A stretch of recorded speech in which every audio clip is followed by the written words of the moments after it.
এবার দেখো এত যে কেমিক্যাল রিঅ্যাকশনস গুলো হবে, দেখো different type of chemical reactions হবে, তাহলে বলো তো কেমিক্যাল রিঅ্যাকশনস গুলোর জন্য you need energy or not? You need energy. তখন ওই প্রিমিটিভ এনভায়রনমেন্টে from where you can have this energy, তাই না? তাহলে আমাদের কিছু এনার্জি সোর্সের কথা জানতে হবে, আমাদেরকে কিছু এনার্জি সোর্সের কথা জানতে হবে। বলো কে কে তোমাকে দিতে পারে এনার্জি?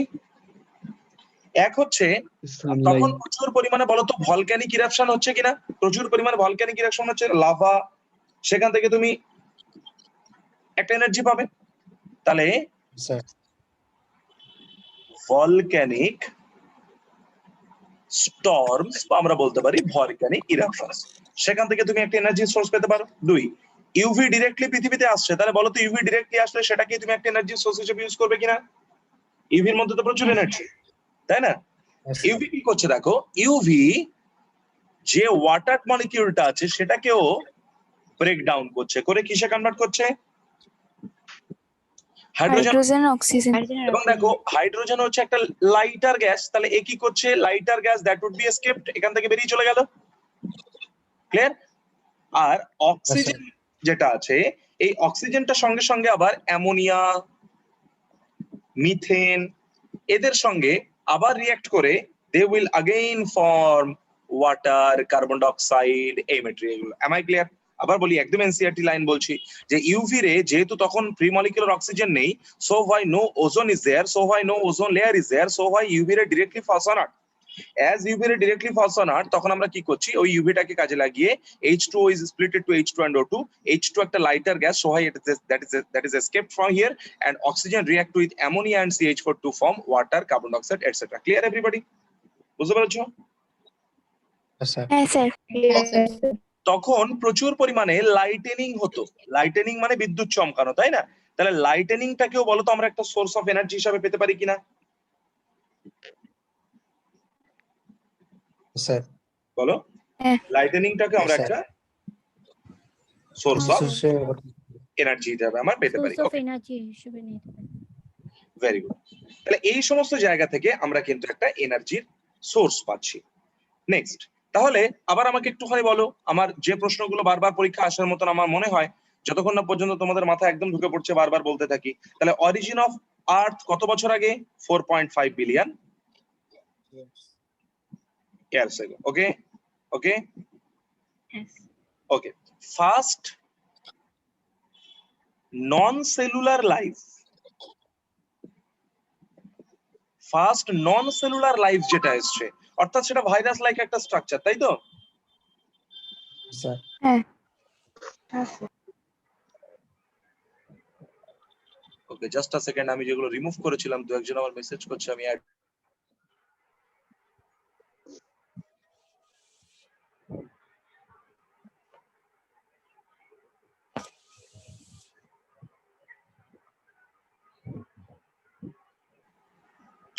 ওকে, তাহলে প্রথম নন সেলুলার লাইফ মানে যেটা হচ্ছে ভাইরাসের মতো, এরকম নন সেলুলার লাইফ প্রথমে এসছে কত বছর আগে? 3 বিলিয়ন ইয়ার্স ago, তাই না? এই লাইফটার কথাই আমরা প্রথমে বলছিলাম, that is 3 billion years ago। Years ago, ঠিক আছে? ওকে। আর যদি তোমার কাছে 3 বিলিয়ন ইয়ার্স ago না হয়ে যদি তোমার কাছে জানতে চায় যে আর্থ তৈরির কত বছর পরে, তখন আনসার কি হয়ে যাবে? আফটার 500 বিলিয়ন ইয়ার্স আর্থ অরিজিন। ওকে, ভেরি গুড। এবং দেখো তারপরে প্রথম আমরা যখন প্রোক্যারিওটিক সেল বানালাম সেখান থেকে, তাই না? এরা নন সেলুলার, তারপর সেলুলার, আর সেলুলারের মধ্যে প্রথম কি আসে? সেলুলারের মধ্যে ফার্স্ট আসবে প্রোক্যারিওটিক। তাহলে প্রথম আমরা প্রোক্যারিওটিক সেল বানালাম কত বছর আগে? 2 billion years ago। Very good. আর প্রথম আমরা ইউক্যারিওটিক সেল বানালাম কত বছর আগে? 1.5 বিলিয়ন ইয়ার্স ago। প্রত্যেকটা ডেটা এত ইম্পর্টেন্ট, তুমি যদি একটা ডেটা মনে না রাখো, you will be definitely cheated. Okay, ঠকবেই ঠকবে। তাহলে first non cellular life 3 billion years ago, প্রথম cellular prokaryote 2 billion years ago, আর প্রথম ইউক্যারিওটিক যে লাইফটা আমরা পেলাম সেটা কত বছর আগে? 1.5 billion years ago, 1.5 billion years ago। Clear everybody?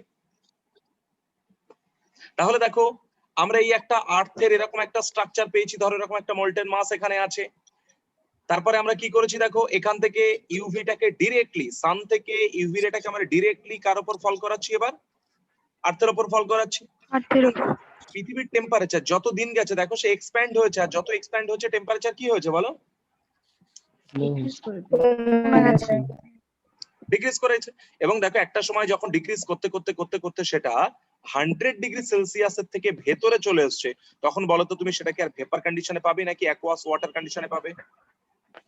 Aqueous water. Aqueous water. যেই না 100 ডিগ্রি থেকে কম হলো, এবার বলো তো ভীষণ ভাবে কি হতে শুরু করলো, প্রচুর রেইনফল, প্রচুর রেইনফল, তাই না?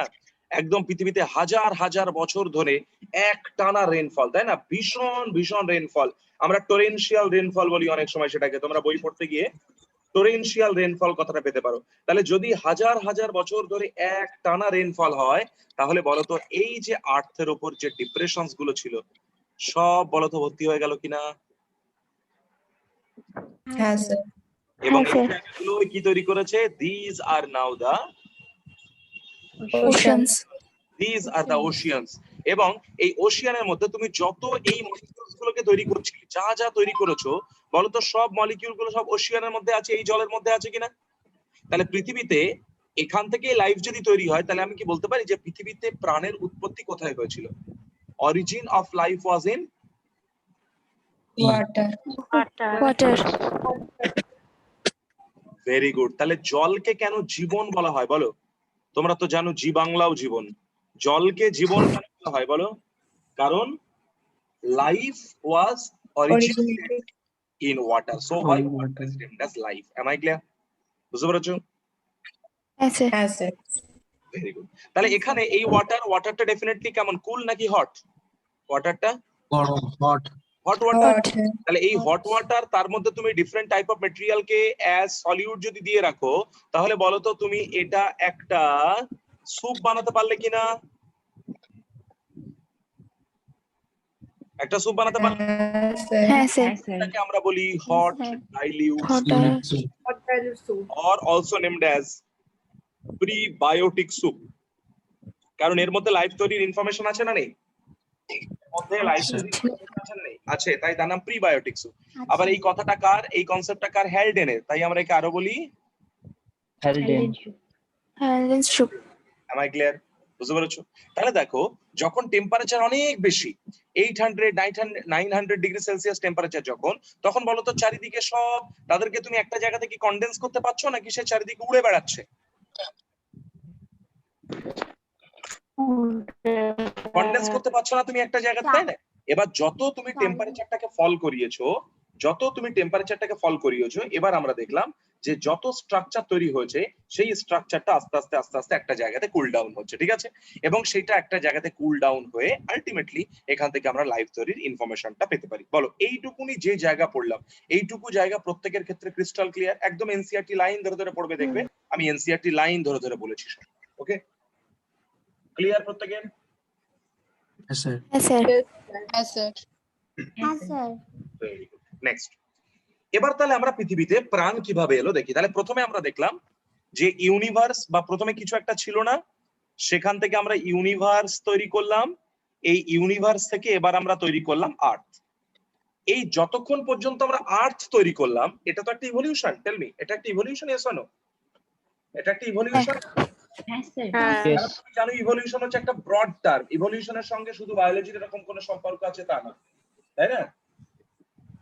বুঝতে পেরেছো?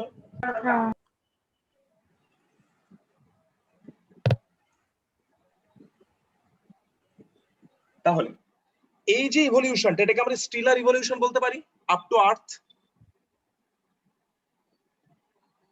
হ্যাঁ, স্যার। ইভলিউশন, এই স্টিলার ইভলিউশনটাকে আমরা বলি, in that case evolution is a process. Okay, এইটুকু জায়গাকে আমরা বলি ইভলিউশন একটা প্রসেস। এবার দেখো আর্থের মধ্যে কি আসলো? লাইফ। আর্থের মধ্যে কি আসলো? লাইফ। এবং লাইফ আসার পরে সেই লাইফের কি হলো? ডাইভার্সিফিকেশন। সেই লাইফের কি হলো বলো? ডাইভার্সিফিকেশন। ডাইভার্সিফিকেশন বলো তো এইটুকু জায়গাকে আমরা অর্গানিক ইভলিউশন বলছিলাম? Yes or no? হ্যাঁ স্যার। এটা তো অর্গানিক ইভলিউশন, তাই না? তাহলে আমরা যদি অর্গানিক ইভলিউশনটাকে হিসেব করি যে origin of life on earth, origin of life on earth, এবং বিশেষ করে এই জায়গাটা আমি স্টার দিয়ে লিখছি যে organic evolution or diversification of life, এই যে জায়গাটা, এই জায়গাটার ক্ষেত্রে আমরা বলি evolution is not a process. এখানে আমরা বলি evolution is consequence or result of a process, এবং যে প্রসেস, এই প্রসেসটার নাম কি? This is nothing but natural selection. তাহলে যদি তোমার কাছে পরীক্ষায় কেউ প্রশ্ন জানতে চায় যে ইভলিউশন কি একটা প্রসেস নাকি রেজাল্ট অফ আ প্রসেস, তাহলে answer is result of a process. we are still confused, it is process or a result of a process। তাহলে প্রথম আমরা সহজভাবে বলতে পারি যদি আমরা up to origin of earth নিই তাহলে this is simply a process, কিন্তু আমরা যদি origin of life and diversification of life that is organic evolution নিই তাহলে that is result of a process and the process is named as natural selection. am I clear? এবার প্রশ্ন হলো, চারটে option দিল যে evolution is a process, result of a process, অন্য একটা কিছু দিয়ে দিল যেখানে তোমাকে মোর দ্যান ওয়ান সিলেকশন করার কোনো চান্স নেই। তাহলে তখন ইভলিউশন তোমার কাছে কোনটা বেশি হবে, প্রসেস নাকি result of a process? Result of process. কারণ আমরা কি নিয়ে কাজ করছি? আমরা অর্গানিক ইভলিউশন নিয়ে কাজ করছি, আমরা অর্গানিক ইভলিউশন নিয়ে কাজ করছি। তাই ডেফিনেটলি তোমাকে আনসারটা চুজ করতে হবে, it would be result of a process. Clear everybody? বুঝতে পেরেছো? স্যার আরেকবার বলবেন? বললাম যে যদি তোমার কাছে জানতে চাই ইভলিউশন একটা প্রসেস না রেজাল্ট অফ আ প্রসেস, দুটোই হতে পারে। স্টিল আর ইভলিউশনের ক্ষেত্রে ইভলিউশন ইজ আ প্রসেস, কিন্তু যখন আমরা বায়োলজিক্যাল টার্মে চলে আসবো, অর্গানিক ইভলিউশনে আসবো, জৈব বিবর্তনে আসবো বা অরিজিন অফ লাইফের ক্ষেত্রে আসবো, in that case evolution is a result of a process and the result is named result of a process and the process is named as natural selection. Clear? হ্যাঁ sir. হ্যাঁ sir. Very good. Next. এবার এই যে পৃথিবীতে প্রাণ আসলো তার পিছনে নানা গুণীর নানা মত আছে, অনেকে হয়তো তার মধ্যে গুণীও নয়, তবুও তাদের কথা নিয়ে চলতে হয় কারণ কিছু কিছু জায়গাতে তো আমরা প্রয়োজন নেই। চলো আমরা অরিজিন অফ লাইফ রিলেটেড কিছু থিওরিজ আমরা পড়ে ফেলি, ওকে? কারণ তোমাদের সিলেবাসে ডাইরেক্টলি বলে দেওয়া আছে যে কিছু থিওরি আমরা মেইনলি পড়বো বায়োকেমিক্যাল অরিজিন অফ লাইফ, কিন্তু কতগুলো ছোট ছোট থিওরি আছে সেই সম্পর্কে তোমাদের একটা বেসিক আইডিয়া বা কে করেছিল এই জায়গা থেকে কিন্তু পরীক্ষায় প্রশ্ন জানতে চায়, ওকে? ফার্স্ট আমরা প্রথমে পড়বো স্পেশাল ক্রিয়েশন থিওরি। তুমি নামটা শুনেই বুঝতে পারছো এটা একটা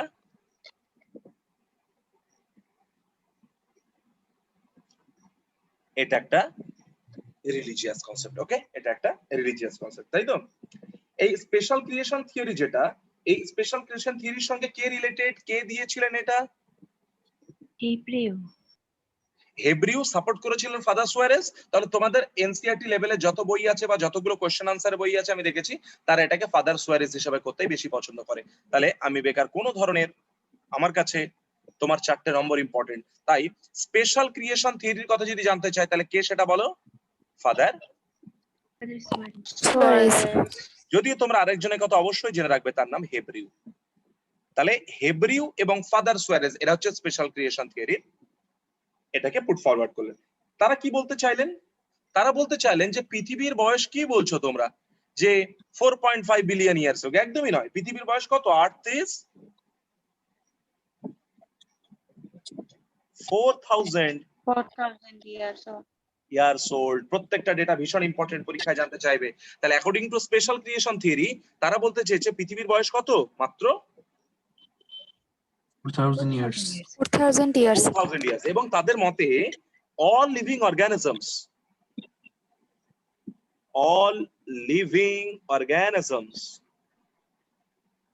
that we see today was created as such. তুমি তাদেরকে যেভাবে দেখছো এখন তাদেরকে সেইভাবেই তৈরি করা হয়েছিল, একদম কোন রকমের পরিবর্তন তারা নেয়নি। তাহলে কোনো পরিবর্তন যদি না হয় তাহলে আমি বলতে পারি life is immutable. Life is immutable, তার কোনো পরিবর্তন নেই। Hmm. লাইফ ইজ ইমিউটেবল এবং অ্যাকর্ডিং টু দেম তারা বলে ডাইভার্সিটি লেভেল আগে যা ছিল ডাইভার্সিটি লেভেল এখন তাই আছে, ডাইভার্সিটি লেভেল আজ থেকে আরো ভবিষ্যতেও একই থাকবে। তাহলে diversity level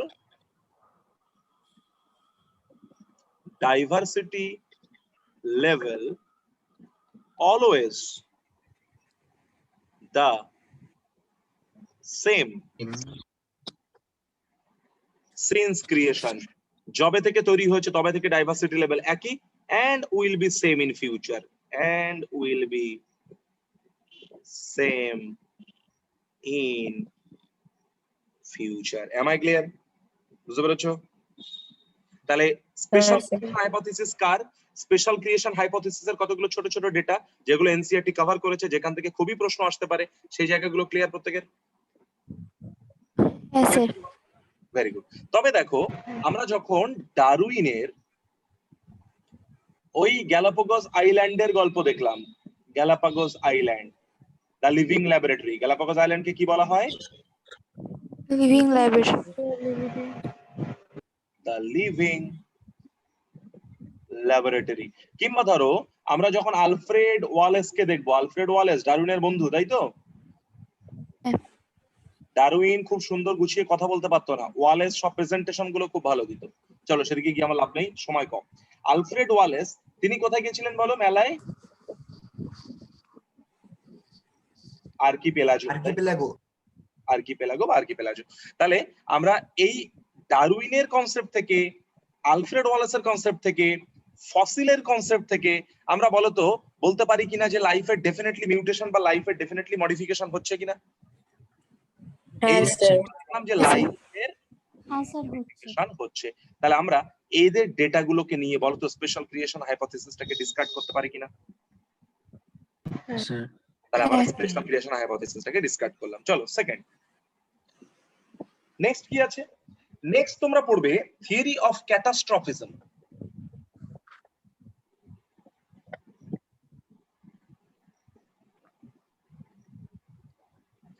theory of catastrophism. Catastrophe মানে কি? ক্যাটাস্ট্রফি বলো, সাডেন ক্যালামিটি, তাই না? সাডেন ক্যালামিটি, হঠাৎ একটা ভীষণ বড় একটা প্রাকৃতিক দুর্যোগ হলো, একটা ক্যাটাস্ট্রফি হয়ে গেল, তাই না? বিপর্যয় যেটা, তাই না? তাহলে থিওরি অফ ক্যাটাস্ট্রফিজম কার কনসেপ্ট? George Cuvier. বলো আমার সঙ্গে, থিওরি অফ ক্যাটাস্ট্রফিজম কার concept? George Cuvier. George Cuvier. George Cuvier কি বলছে? যে একটা life form suddenly disappears by catastrophism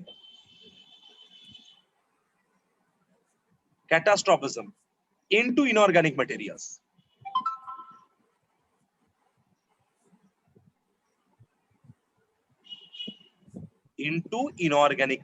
ঠিক আছে? তাহলে লাইফ ফর্ম গুলো ক্যাটাস্ট্রফিজমের ফলে ইনঅর্গানিক ম্যাটেরিয়ালে কনভার্ট করে গেছে, আবার সেখান থেকে কি হয়েছে? again recreated and again recreated from that inorganic materials.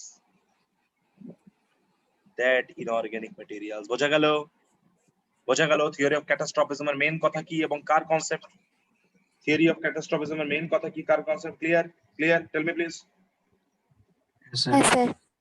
Okay. See, you can have cosmozoic theory or panspermia or extraterrestrial theory. Cosmozoic theory or panspermia or extra planetary or extra terrestrial, সবগুলো একই জিনিসের নাম। তাহলে cosmos মানে তুমি জানো এটা মানে হচ্ছে আর্থ, ব্রহ্মাণ্ড। প্যানস্পার্মিয়া বা এক্সট্রা প্ল্যানেটারি, প্ল্যানেটের বাইরে, বা এক্সট্রা টেরিস্ট্রিয়াল বা আমাদের এই প্ল্যানেটের টেরিটরির বাইরে। তাহলে যদি আমরা বলি যে লাইফটা তৈরি হয়েছে পৃথিবীতেই নয়, পৃথিবীর বাইরে, তারপর সেখান থেকে তাকে কোনোভাবে ট্রাভেল করানো হয়েছে, কোনো একটা স্পোরকে বা কোনো একটা গ্যামেটকে আমরা ট্রাভেল করে পৃথিবীতে নিয়ে এসেছি। তাহলে এই কনসেপ্টটাকে আমরা বলি এক্সট্রা টেরিস্ট্রিয়াল অথবা কসমোজোয়িক থিওরি অথবা প্যানস্পার্মিয়া। কার concept? Richter and Richter. Richter and বলো আরহেনিয়াস। তাহলে এটা রিক্টার এন্ড আরহেনিয়াস এর কনসেপ্ট। কি কথা বলতে চেয়েছে এরা?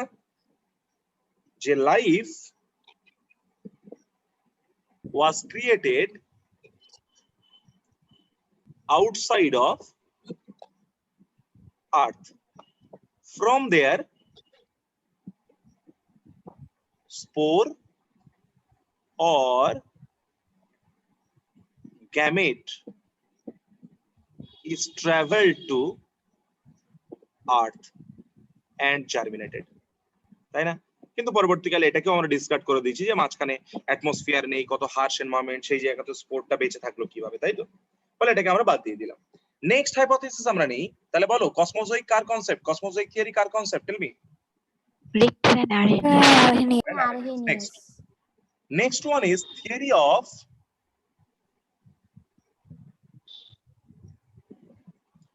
abiogenesis, অথবা এটাকে আমরা আরো বলি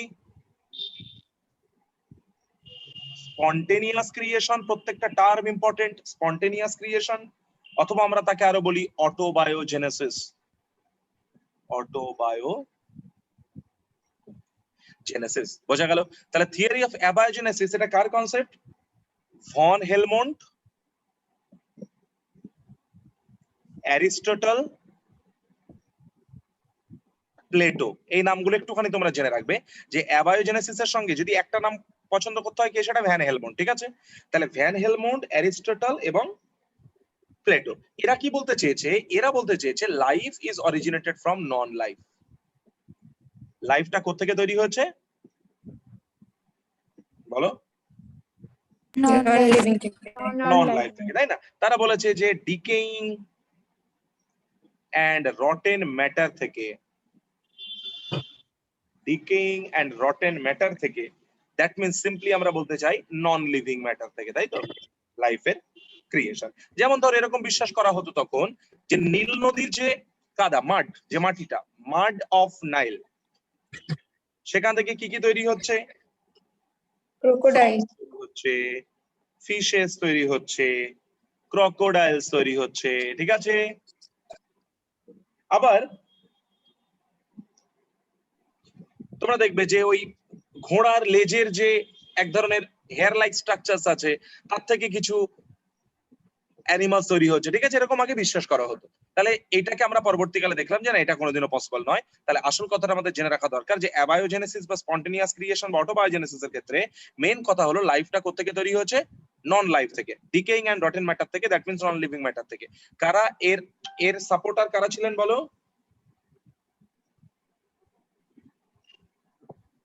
বলো বলো বলো বলো।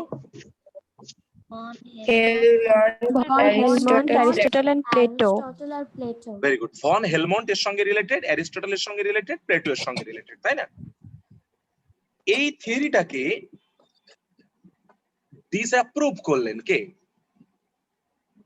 তাহলে যারা ডিসঅ্যাপ্রুভ করলেন তারা বলতে চাইলেন না না না, নন লাইফ থেকে লাইফ তৈরি হতে পারে না, লাইফ সবসময় লাইফ থেকেই তৈরি হবে। তাহলে যদি এর নাম অ্যাবায়োজেনেসিস হয়, তাহলে লাইফ থেকে লাইফ তৈরি হওয়াটাকে তুমি কি বলবে? Very good. তাহলে আমরা এইটাকে বলি থিওরি অফ বায়োজেনেসিস। কোয়েশ্চেন কিন্তু থিওরি অফ বায়োজেনেসিস থেকে ভীষণ ফর্ম করে। তাহলে থিওরি অফ বায়োজেনেসিস তার মানে এটা লাইফ থেকে লাইফ তৈরি হচ্ছে। কারা এর সঙ্গে ছিলেন থিওরি অফ বায়োজেনেসিস এর সঙ্গে? ফ্রান্সিসকো রেডি, তাই তো? আর কে ছিলেন বলো? স্প্যালানজানি। আর কে ছিলেন বলো? এর নামটা তোমাকে মনে না রাখলে একদমই হবে না। ইনি হলেন লুই পাস্তুর। ওকে, তাহলে তিনটে নাম কে কে বলো বায়োজেনেসিস এর সঙ্গে related? Francisco ready. Francisco ready কোথায় বাড়ি? ইটালি। ঠিক আছে? স্প্যালানজানি কোথায় বাড়ি? ইটালি। লুই পাস্তুর কোথায় বাড়ি? ফ্রান্স। তাই না? তোমরা দেখবে নেপোলিয়ান বোনাপার্টের সঙ্গে ওই টাইমে এই ওয়াইন ইন্ডাস্ট্রিটা বাঁচাতে লুইস পাস্তুর হেল্প করেছিল তখন। চলো তাহলে ফ্রান্সিসকো রেডি তিনি একটা এক্সপেরিমেন্ট করলেন। তিনি বললেন যে ঠিক আছে দেখি, এরকম একটা পাত্র নেওয়া হলো, তাতে মিট রাখা হলো, দিয়ে দুটোতে ঢেকে দেওয়া হলো, আর একটা ওপেন রাখা হলো। দেখা গেল এই জায়গা থেকেই আমরা পাচ্ছি different type of fly and ম্যাগটস, তাই না? তাহলে এখান থেকে তারা সিদ্ধান্তে আসলেন যে না না, এইভাবে এখান থেকে তৈরি হয় না, নিশ্চয়ই এখান থেকে কেন তৈরি হয়েছিল ফ্লাই, তার কারণ এখানে কোনো একটা ফ্লাই এসে ডিম পেড়ে গেছিল, আর ডিম পেড়ে গেছিল বলে সেই ডিমটা আলটিমেটলি ফুটে সেখান থেকে নতুন একটা বেবি তৈরি হয়েছে। ওকে, বেবি ফ্লাই তৈরি হয়েছে। ক্লিয়ার? বুঝতে পেরেছো? ফ্রান্সিসকো রেডি এটাকে অপোজ করলেন, থিওরি অফ অ্যাবারজেনেসিস কে। ক্লিয়ার কথা বলো প্লিজ। লুই পাস্তুর সম্পর্কে একটা কোশ্চেন পরীক্ষা জানতে চাই যে সোয়ান নেক এক্সপেরিমেন্ট কার? বলো। লুই পাস্তুর। সোয়ান নেক এক্সপেরিমেন্ট কি জিনিসটা? তিনি দেখো এরকম একটা মিডিয়াম নিলেন, কাঁচের একটা জার, সেটাকে তিনি হিট দিয়ে তার যে এপিক্যাল পার্টটা সেটাকে দেখো এরকম রাজহাঁসের গলার মতো, সোয়ানের নেকের মতন করে দিলেন। ঠিক আছে, এই জায়গাতে কি রাখা থাকলো? এই জায়গাতে রাখা থাকলো একটা ব্রথ। সেই ব্রথের মধ্যে সুগার এবং কিল্ড ইস্ট আছে, এর মধ্যে সুগার এবং কিল্ড ইস্ট আছে। ঠিক আছে, সুগার এবং কিল্ড ইস্ট আছে। তাহলে তিনি যখন এইভাবে রেখে দিলেন, তারপর তিনি এখান থেকে লক্ষ্য করলেন যে এই জায়গাতে কোনো ধরনের কোনো লাইফ তৈরি হচ্ছে কিনা। আমরা দেখলাম এই জায়গাতে কি নেই, কোনো লাইফ তৈরি হলো না। কিন্তু যখন তিনি এই জায়গা থেকে ভেঙে দিলেন, যখন সেটা এই কন্ডিশনে আছে, ভেতরে একই জিনিসপত্র আছে, তখন তিনি দেখলেন এই জায়গাতে কি তৈরি হয়ে গেছে, লাইফ তৈরি হয়েছে। তাহলে এখান থেকে তিনি সিদ্ধান্তে আসলেন যে কোনো একটা ইনসেক্ট বা কোনো একটা স্ট্রাকচার এখান দিয়ে ঢোকার চেষ্টা করেছে, সে মাঝখানে কোনো একটা জায়গাতে আটকে গেছে। বুঝতে পেরেছো? যদি আটকে যায় তাহলে সে এখানে ডিম পাড়তে পারেনি, আর ডিম পাড়তে পারেনি বলে এখান থেকে নতুন কোনো স্ট্রাকচার তৈরি হয়নি। কিন্তু এখান থেকে তো সে ইজিলি এন্টার করতে পারবে, এখানে এগ লে করতে পারবে, আর এই জন্য এখান থেকে তুমি লাইফ তৈরি করতে পেরেছো। বোঝা গেল কেন সোয়ান নেক করতে হয়েছে? বুঝতে পেরেছো সোয়ান নেক কেন? কারণ এটা দিয়ে আমরা প্রমাণ করতে পারলাম যে নিশ্চয়ই কোনো একটা ফ্লাই এসে ডিম পেড়ে গেছিল। এখানে এই নেকটা এই জায়গাতে একটুখানি কনস্ট্রিক্টেড, ফলে এই জায়গা দিয়ে তুমি কাকে এন্টার করতে পারবে না, কোনো ফ্লাইকে এই জায়গাতে এন্টার করতে পারবে না, তাই ডিমও পারতে পারেনি, লাইফও তৈরি হয়নি। ক্লিয়ার? Tell me please. তাহলে সোয়ান নেক এক্সপেরিমেন্ট কি তুমি জানো? লাইফটা অরিজিনেট করছে only from pre existing life. এটা কাদের কথা? Life originated only from pre-existing life.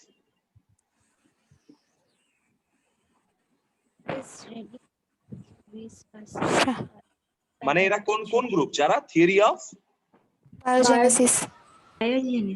যারা থিওরি অফ বায়োজেনেসিস ফলো করে। Am I clear? কিন্তু দেখো প্রশ্নটা এখনই থেকে গেল, লাইফ থেকে লাইফ যদি হয় তাহলে প্রথম লাইফটা এলো কোত্থেকে, তাই না? তাহলে এখনো পর্যন্ত আমরা সঠিক একটা জায়গাতে পৌঁছতে পারলাম না। ক্লিয়ার? বুঝতে পেরেছি? হ্যাঁ স্যার। Very good. তাহলে যদি তোমার কাছে পরীক্ষা প্রশ্ন জানতে চায় যে পাস্তুর কোন থিওরিটাকে অপোজ করেছিলেন, ডিসমিস করেছিলেন? Pasteur biogenesis.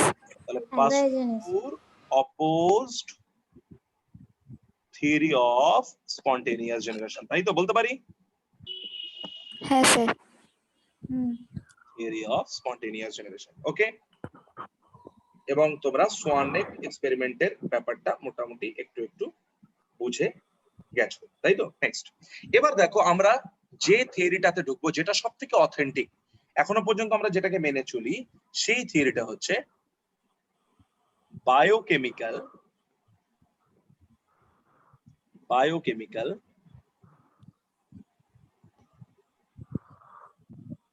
Origin of life. Okay, biochemical origin of life. এটাকে আমরা আর কি কি নামে ডাকি? অন্যান্য নামগুলো আমাদের জেনে রাখার দরকার। থিওরি অফ কেমিক্যাল ইভলিউশন কাকে বলি আমরা, বলো? Theory of chemical evolution,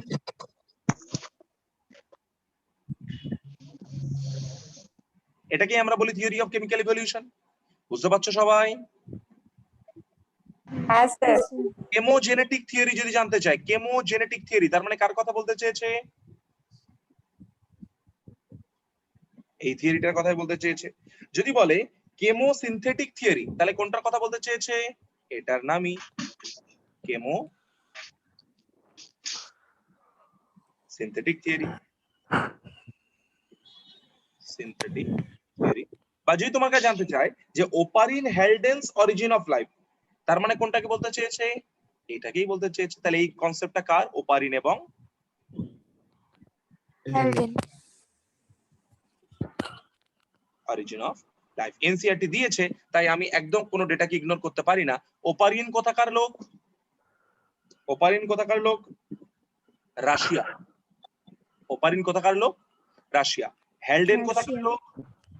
England. England. কিন্তু মনে রাখবে হেলডেন শেষের দিকে এসে ইন্ডিয়ার নাগরিকত্ব নিয়েছিল, ইন্ডিয়া সিটিজেনশিপ নিয়েছিল এবং জীবনের অনেকটা সময় ভুবনেশ্বরে কাটিয়েছে। ঠিক আছে, তাহলে ওপারিন কোথাকার লোক, তার ন্যাশনালিটি কি আর হেলডেনের ন্যাশনালিটি কি বলো? রিন রাশিয়ান আর হেলডেন ইংল্যান্ডে। আর হেলডেন শেষ পর্যন্ত কোথায় সেটেলমেন্ট নিয়েছিল? ইন্ডিয়া। ইন্ডিয়াতে। ওকে, তাহলে মনে হয় তোমরা বায়োকেমিক্যাল অরিজিন অফ লাইফের আর কি কি নাম আমরা তাকে ডাকতে পারি এবং কে কে রিলেটেড এই জায়গাগুলো আমরা বলতে পারি। তাহলে ওপারিন হেলডেনকে আমরা বলি তারা থিওরিটিক্যাল প্রুফ দিয়েছিলেন। ওপারিন হেলডেন হচ্ছে থিওরিটিক্যাল প্রুফ প্রোভাইড করেছিলেন, ওপারিন এন্ড হেলডেন। আর এক্সপেরিমেন্টাল প্রুফ কে দিয়েছিলেন?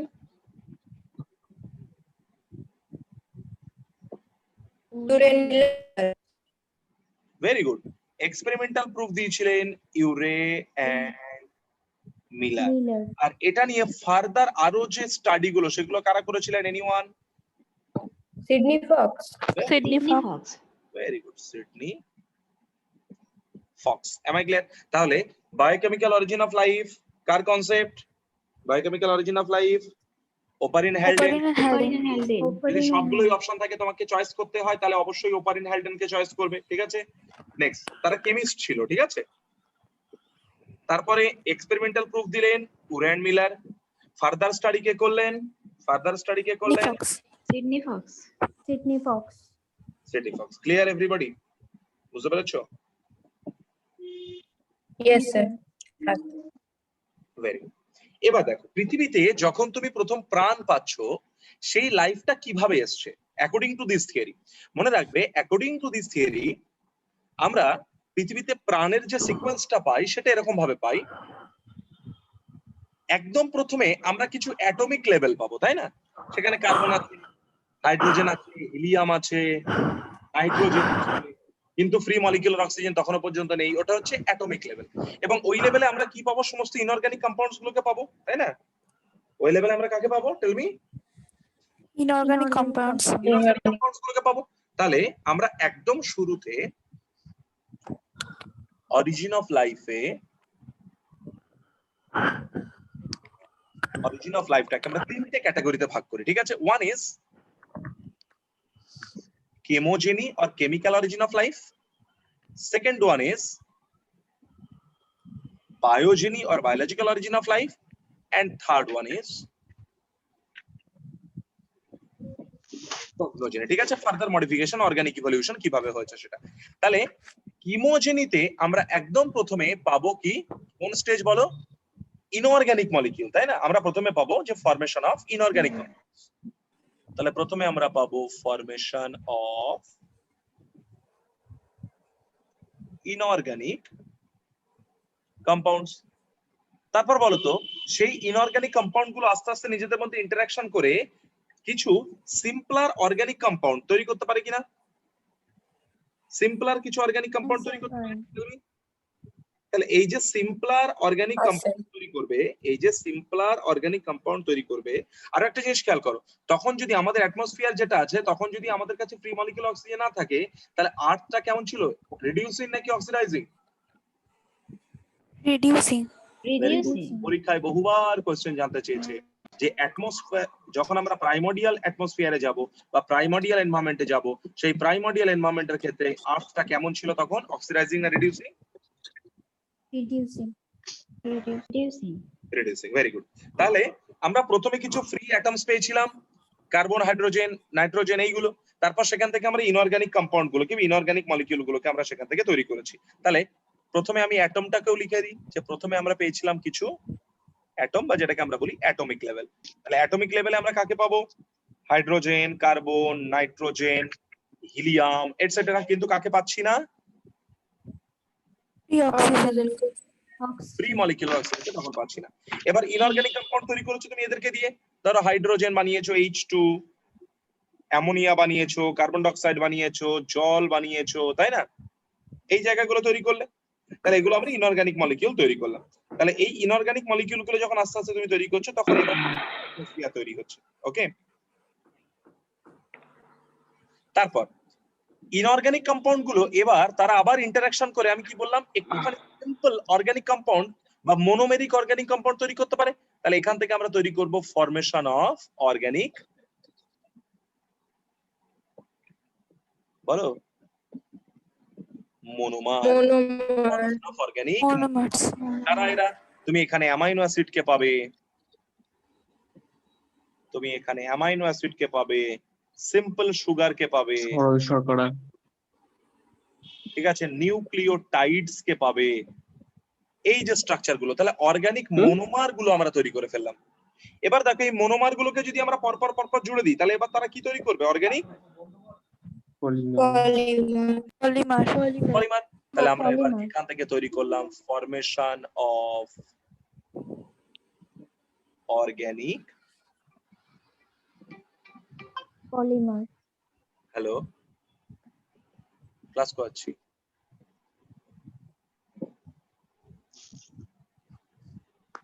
তাহলে ফরমেশন অফ অর্গানিক পলিমার, যেমন কারা বলো? অ্যামাইনো অ্যাসিড গুলোকে মিলে তুমি তৈরি করলে Protein. প্রোটিন, সিম্পল সুগার কে মিলে তৈরি করলে Polysaccharide. পলিস্যাকারাইড, নিউক্লিওটাইড গুলোকে মিলে তৈরি করলে কি বলো? Nucleic acid.